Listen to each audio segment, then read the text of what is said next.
halo Mbak Nisa. Halo Mbak Putri. Ya, gimana kabarnya Mbak Nisa? Alhamdulillah sehat, walafiat, baik. Oh iya, alhamdulillah ya. Mbak kedatanganku ke sini, aku Ya. pengen tanya-tanya dikit lah tentang ya gimana kabarmu, terus gimana kesibukan kamu selama ini Mbak? Oh ya, kesibukanku kan aku semester tua.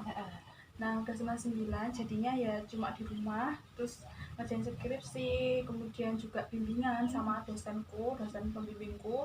Terus selain itu juga aku di rumah ngelesi tetangga-tetangga, terus habis itu ngajarin adik tugas, soalnya kan ini kan seluruh sekolah itu online ya, belajarnya daring, jadinya ya harus dipandu gitu, jadi kayak ngerjain tugas-tugas yang diberikan dari gurunya adik-adikku, nanti pokoknya tak ajarin sampai selesai gitu. Itu kesibukan sebentar sama TPA sih itu kalau sore. Mantap. Berarti Enggak, biasa pasti aja. ada ya TPA ya, diadain TPA ya. Kalau di Kaliase ini masih ada TPA. Kan dulu itu sempat ada corona itu sekitar bulan Maret ya. Iya. Nah itu kan mulai corona. Nah itu TPA itu diliburkan dari Maret kalau nggak salah sampai Juni. Habis itu awal Juni sekitar tanggal pertengahan yang nggak awal itu dimasukkan gitu loh. Soalnya kalau misalkan dipikir-pikir, misalkan kita nuruti corona itu kan diliburkan terus ya semua aktivitas. Pasti juga ya. Nanti kan apa ya, adik-adik itu bakal lupa, maksudnya lupa itu lupa ikroknya itu loh, bacanya itu loh.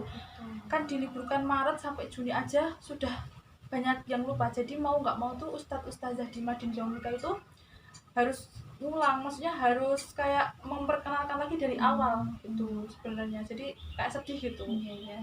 Tapi ya mau gimana lagi, jadi harus sabar. Tapi alhamdulillah ini udah mulai masuk rutin, ya udah mulai lancar lagi seperti dulu. Tapi itu ya nggak ada yang berbeda nggak Mbak? Mungkin ada jaga jarak atau gimana gitu, cuci tangan dulu sebelum ngaji gitu. Oh iya, itu kalau dari TPA ya itu beda sih, beda. Kalau sekarang itu pakai face shield itu loh Mbak, penutup muka, terus masker, terus juga di depan ruangan TPA itu dikasih cuci tangan seperti itu. Jadinya beda. Kalau biasanya kan nggak ada kayak gitu, sekarang itu ada. Tapi kalau jaga jarak sih enggak sih Mbak, soalnya gimana ya Mbak ya, kalau jaga jarak tuh kurang. Soalnya kan anak kecil gitu loh, kalau misalkan dibilangin dia jaga jarak gitu pasti kan ya 1 jam 5 menit kan mesti nuruti, tapi nanti kalau misalkan udah setelah itu kan lupa, namanya juga anak kecil seperti itu. Itu Mbak, soal studimu itu gimana Mbak, apakah ketika COVID ini bimbingannya mungkin jadi online atau gimana? Iya, tetap beda ya, namanya kampus kita kan nggak boleh kita itu kesana gitu ya. Iya. Di Febi juga pelajarannya juga secara daring, secara kuliah online tuh loh. Jadinya bimbingannya juga secara online. Kalau biasanya bertatap muka langsung sama dosen pembimbingku, sekarang lewat WA, terus nanti kadang juga telepon, kemudian vid call, seperti itu bimbingannya. Dari itu sih ya, dari Maret bimbingan secara online, terus Mei kan ujiannya itu juga itu vid call WA gitu, jadi nggak ke kampus itu enggak, tapi vid call WA seperti itu, jadi beda. Berarti nanti kemungkinan untuk ini sampean tahap semprot atau tahap munakosah insya Allah. Kapan Mbak? Ya didoakan saja semoga bisa tahun ini ya Mbak ya, soalnya kan juga gara-gara corona kan bimbingannya juga kayak, namanya kalau bimbingan nggak secara tatap muka kan gimana ya rasanya, kayak nggak puas itu loh Mbak. Kayak kadang nggak paham tapi kan gitu. Perkewah mau tanya gitu loh sama dosennya gitu, jadinya ya itu Mbak, semaksimal mungkin ya dikerjakan ya lewat daring ini, kadang lewat telepon itu ya, pokoknya belajar terus lah Mbak gitu. Walaupun nggak paham-paham tapi belajar terus.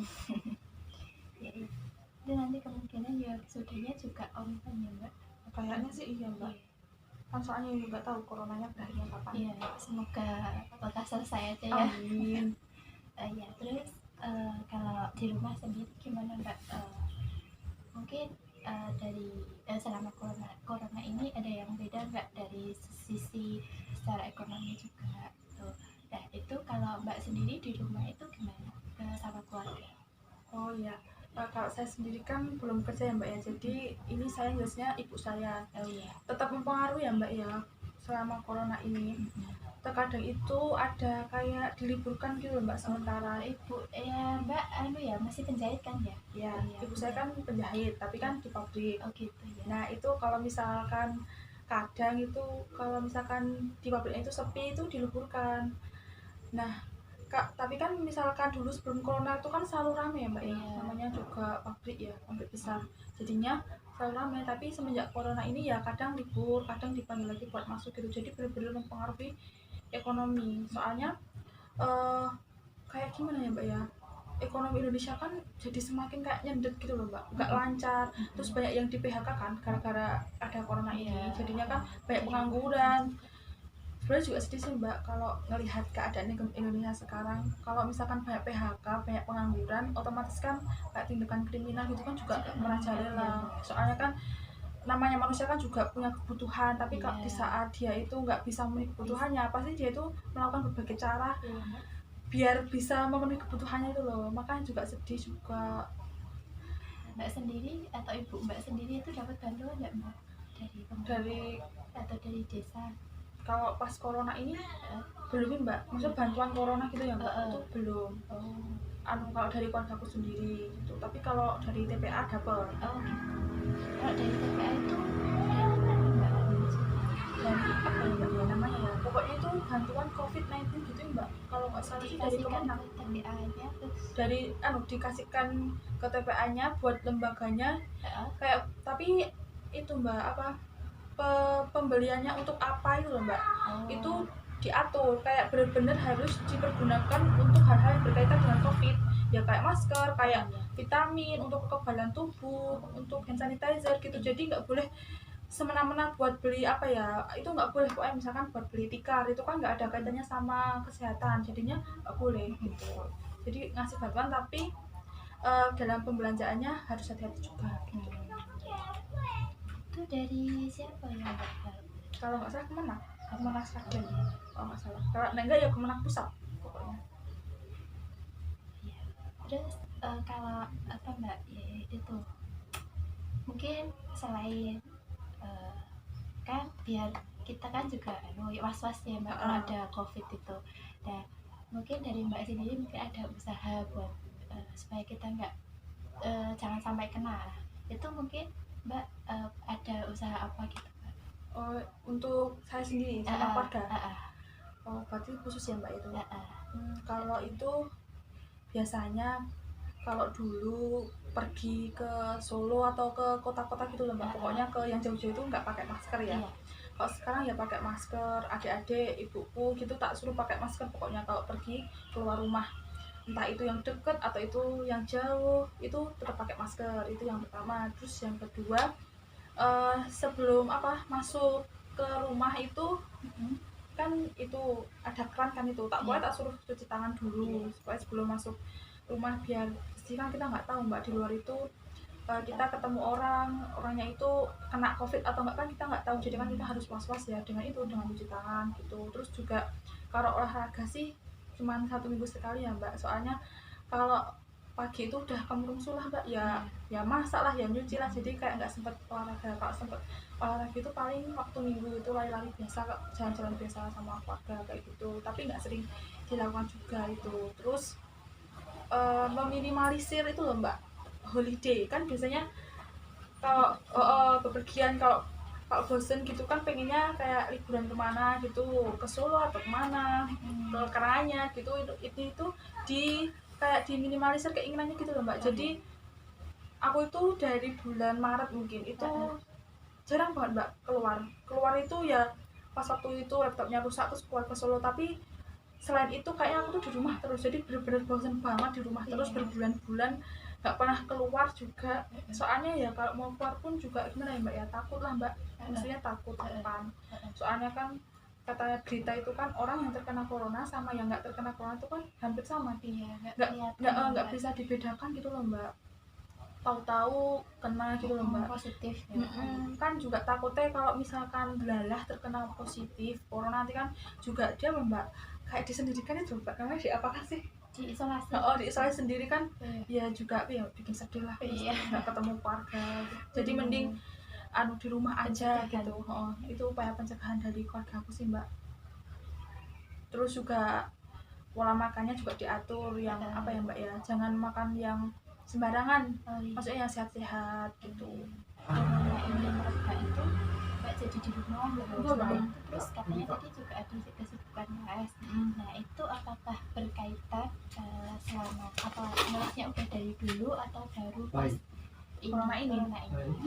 Kalau aku menggeluti dunia les itu udah lama sih mbak, udah dari kelas 2 SMA.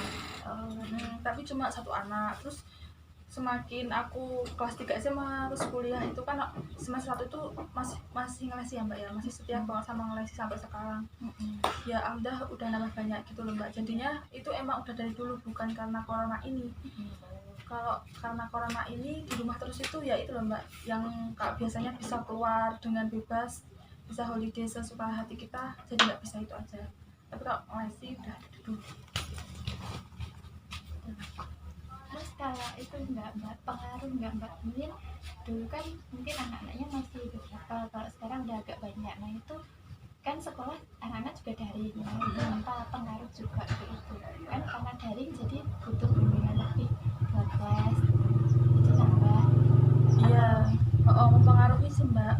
Kalau biasanya kan maksudnya gara-gara dari ini kan tugasnya banyak. Nah banyak orang tua yang mengeluh kalau udah lupa pelajaran yang dulu gitu loh mbak. Jadinya terus anaknya dileskan kan banyak banget, jadinya ya yang les ya alhamdulillah ya juga banyak sih mbak. Terus juga waktunya les itu juga tak ambil pagi kan, biasanya malam ya mbak ya, malam habis maghrib itu kadang kan kalau udah habis maghrib kan capek gitu loh. Nah bersyukurnya ini tuh gara-gara corona nggak sekolah pagi, jadinya lesnya tak suruh pagi aja gitu loh mbak. Jadi pas malam udah bisa istirahat gitu sama keluarga akunya gitu.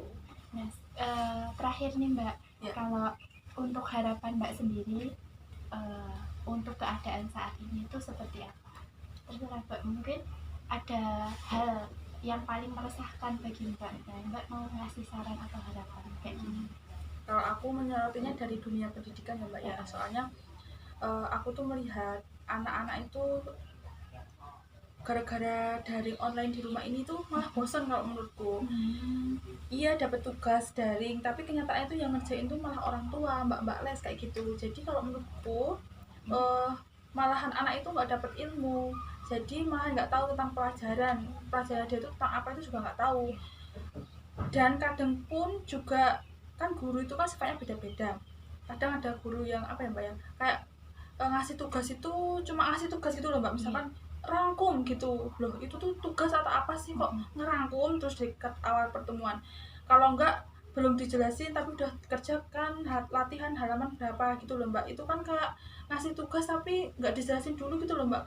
Tapi juga ada sih guru yang ngasih tugas tapi sebelumnya dijelasin. Tapi kan aku kan berkaca dari ini loh mbak, dari apa, dari sekolah-sekolahan di daerah sini yang anak-anaknya itu tak lesi gitu loh mbak. Itu kebanyakan tuh kayak tugasnya itu ya cuma ngerangkum, langsung suruh ngajakin latihan berapa tanpa harus dijelaskan lebih dahulu. Dan padahal pun kalau misalkan dijelaskan lebih dahulu pun itu terkadang tuh anak tuh kurang paham gitu loh mbak. Apalagi kalau masih TK, ya Allah, kalau masih TK kelas 1 itu kan benar-benar harus dapat bimbingan ekstra ya mbak ya. Harus face to face. Kalau misalkan dari kayak gini delalah orang tuanya wanita karir terus nggak bisa dampingi kan ya gini loh mbak, bikin anak itu malahan nggak paham ya mbak ya. Padahal pendidikan dasar kayak TK, kayak kelas 1 tuh kita tuh harus dikuatin dulu mbak. Nanti misalkan udah basic itu harus dikuatin dulu. Di kelas 1 kan ada kayak penjumlahan.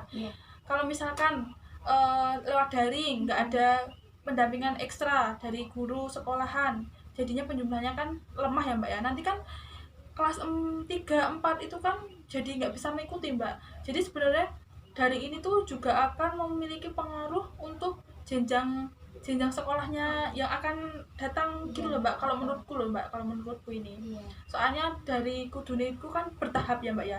bisa ini, terus nanti kelas selanjutnya bisa ini. Tapi kalau gara-gara daring kan kelas ini kan jadi nggak bisa gitu loh, kalau misalkan nggak dibimbing gitu loh.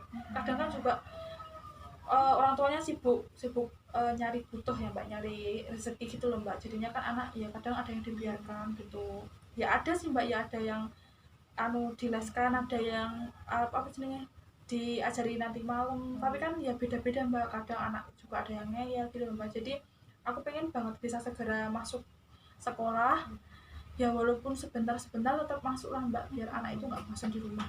Kalau di rumah itu mereka tuh kebanyakan ya mbak ya, kalau menurut pengamatanku di desa ini aja loh, itu malahan bermain mbak. Jadi mereka tuh nggak belajar tuh nggak, malah saya tuh lihat ada yang bal-balan, ada yang main bola, ada yang apa ya, ada yang pokoknya main layangan kayak gitu loh mbak. Jadi malah nggak belajar sih kalau menurutku, walaupun ada tugas online ya mbak ya. Itu apa itu, mamanya anak-anak juga malah senang bermain kalau dilonggarkan kayak gini ya mbak. Jadi harapannya itu ya mbak, semoga pendidikan sekolah itu paling enggak ada hari masuknya gitu, enggak full gitu. Oke mbak, makasih ya kalau gitu. Sama kok betul.